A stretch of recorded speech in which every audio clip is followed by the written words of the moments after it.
आप तमाम सर्वे उठा करके देख लीजिए, लगातार अमीर और गरीब की खाई बढ़ती जा रही है। इस देश के संसाधनों पर मुट्ठी भर लोगों का कब्जा होता जा रहा है।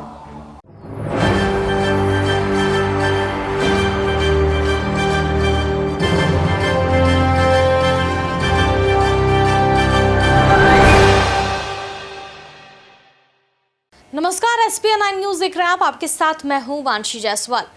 कन्हैया कुमार इन दिनों काफी चर्चा का विषय बने हुए हैं।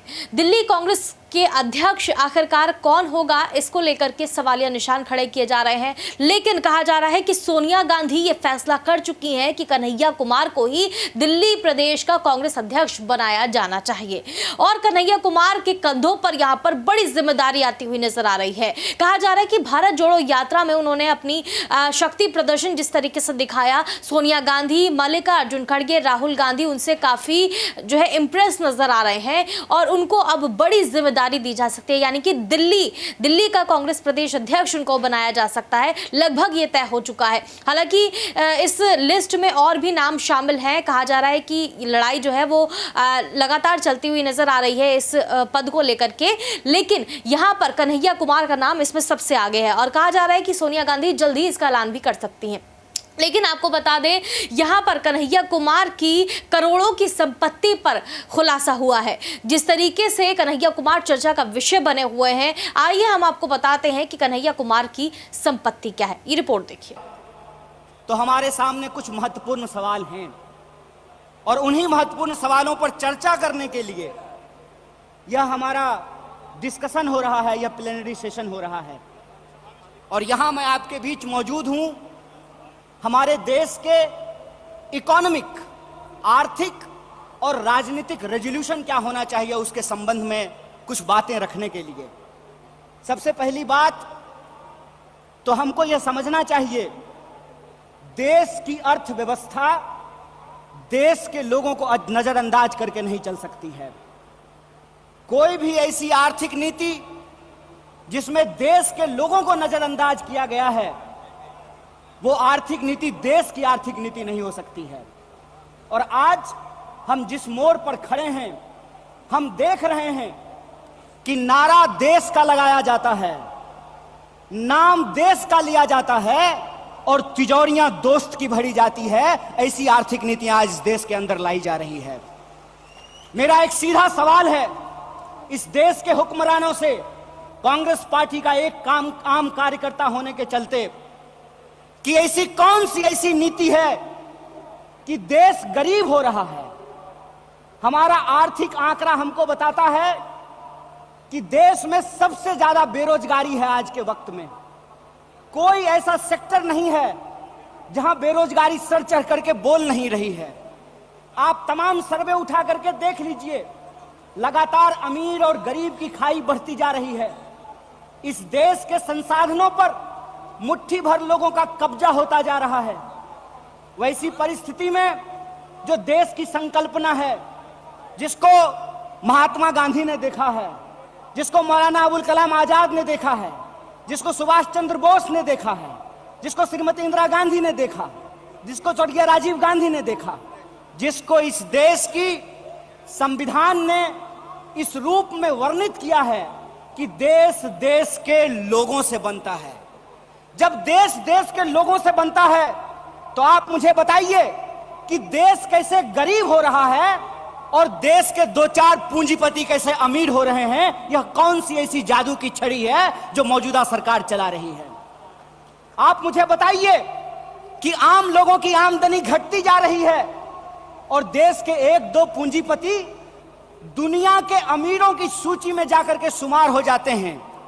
मैं यहां यह बात स्पष्ट कर देना चाहता हूं, हमारी पार्टी अमीरों के खिलाफ नहीं है, हमारी पार्टी पूंजीपतियों के खिलाफ नहीं है, हमारी पार्टी उद्योग धंधों के खिलाफ नहीं है, हमारी पार्टी उद्योगपतियों के खिलाफ नहीं है।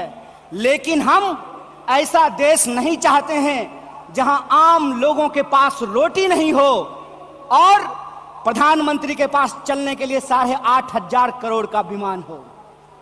हम ऐसा देश नहीं चाहते हैं कि इस देश के आम लोगों के हाथ में शिक्षा नहीं हो, कलम नहीं हो, स्लेट नहीं हो, कंप्यूटर नहीं हो, मोबाइल नहीं हो, और इस देश की जो सरकारी संपत्तियां हैं, बीएसएनएल के बारे में क्या कहा गया? बीएसएनएल के बारे में कहा गया, बीएसएनएल का मतलब होता है भाई साहब नहीं लगेगा। अरे भाई साहब नहीं लगेगा तो आप मुझे बताइए कि जियो धन धनाधन कैसे करेगा? यह सवाल आज इस देश के सामने खड़ा है। सरकार क्या करेगी? यह सवाल मैं पूछना चाहता हूं इस देश के नीति निर्माताओं से कि अगर एयर इंडिया नहीं होगा, जब देश में नहीं होगा एयर इंडिया, तो आप बताइए क्या करेंगे ज्योतिरादित्य सिंधिया? जब एयर इंडिया नहीं होगा, जब रेलवे नहीं होगा, जब बीएसएनएल नहीं होगा, तो मैं कहता हूं कि इस देश में मंत्री की क्या जरूरत है? जब देश में जनता नहीं होगी तो फिर इस देश में सरकार की क्या जरूरत है? जब देश में स्कूल नहीं होगा, अस्पताल नहीं होंगे, सड़कें नहीं होंगी, तो आप मुझे बताइए कि फिर संसद की क्या जरूरत है? इस देश की जो पूरी की पूरी संकल्पना है, उस संकल्पना को आज एक बार फिर से कांग्रेस के राष्ट्रीय महाधिवेशन में पुनर्विचारित करने की जरूरत है। देश का मतलब होता है देश में रहने वाले लोग। डीडी नेशनल पर एक कार्यक्रम आया करता था, नेहरू जी की किताब है discovery of India. Discovery of India के एपिसोड में नेहरू जी आम लोगों से पूछते हैं कि बताइए कौन है भारत माता? किसको भारत माता कहते हैं? भारत माता इस देश में रहने वाले लोग हैं। जब हम भारत माता की जय बोलते हैं तो भारत माता की जय बोलने का मतलब है इस देश के 140 करोड़ लोगों की जय।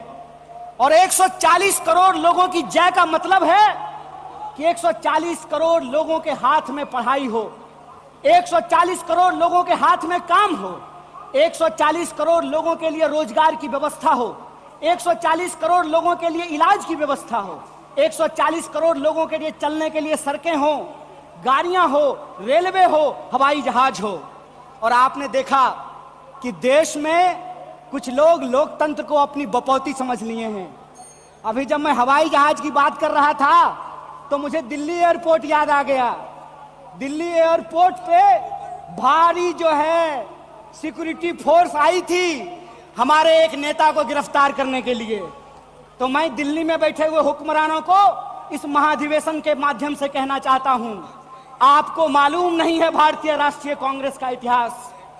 आपके पुरखों ने जिन अंग्रेजों की चापलूसी की थी, उन अंग्रेजों से लड़ करके हमने इस देश को आजादी दिलाई। इस बात को याद रखिएगा।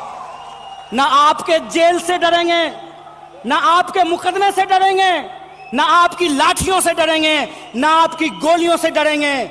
भारतीय राष्ट्रीय कांग्रेस इस देश की पार्टी है और इस देश के हकूक के लिए लड़ती रहेगी। इस बात को याद रखिएगा।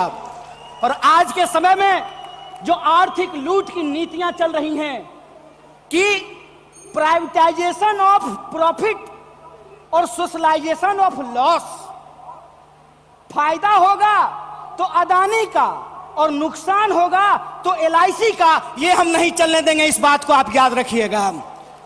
फायदा होगा तो प्रधानमंत्री जी के दोस्त का और नुकसान होगा तो इस देश के आम लोगों का पैसा जो एसबीआई में पड़ा हुआ है उसका, ये हम नहीं चलने देंगे। इस बात को याद रखिएगा।